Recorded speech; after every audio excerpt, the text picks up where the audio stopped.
Yesterday we had some heavy raining here and you can see everything is wet now. First of all, I removed the cover from the heater and I checked down here. You can see that round hole in the top.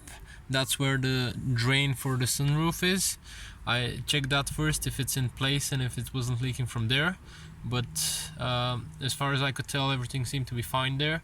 So I kept going up. Then I removed this A-pillar here. This is done. It just has one clip on the top, and you need to be careful with these teeth at the bottom. When you pull it out, you can see I almost broke this one. It barely survived.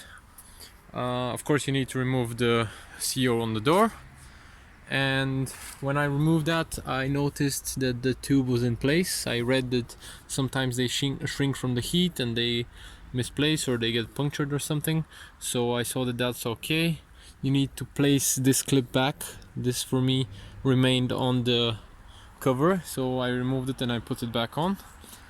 And then I kept going. I undid the two screws on the sunscreen here. I couldn't undo the cables, but I don't really need to. I also removed the handle. This is done by, it's like this in the car, and when you peel it off, you take these covers off. One of them broke for me, so that's unfortunate, but I think it will clamp back.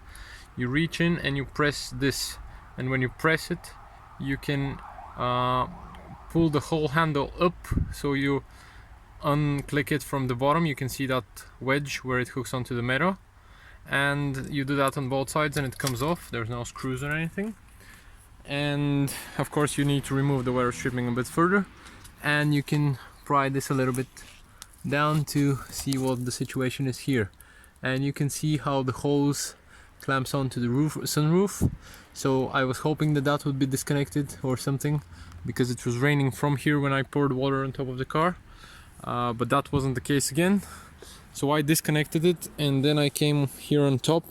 You can see where it sits, where all the water gathers, and there was a bunch of leaves or I don't know, tree parts or something, and they had clogged it up, and that's why the sunroof was overflowing. So I cleaned this one, and I made sure that the other one was passable as well. And I used this hose with this weird end to blow some air down through them, because when they go down here they come underneath the fender and you can't really reach them. It's a small box in here. But if you pour water on the sunroof and you see it dripping down here under the fender, then everything is fine. So now I have to put it all back together, and I'm gonna just keep the A-pillar off so that I can see if it's dripping, because we're expecting some rain again tomorrow. Hopefully that's helpful to some of you. This connection here, I couldn't really reach it properly, but I could feel with my fingers that it was in place. So maybe yours is leaking from there. From there the hose goes all the way up the pillar, and the next connection is here. So if it has come off somehow, that's one of the two most common places where it could come off, or it could be clogged.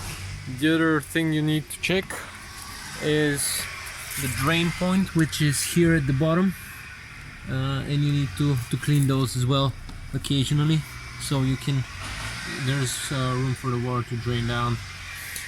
That's for the undergarments of the car. The sunroof drains inside the fender, so you can't reach that without removing the fender. There are some videos on that as well. I hope you never come to this, guys, but if you do, just so you know, you need just a couple of screwdrivers and some patience, possibly some tools for removing upholstery and lining. I don't have those, so I didn't use them, but if you have that, it might come handy. Bye.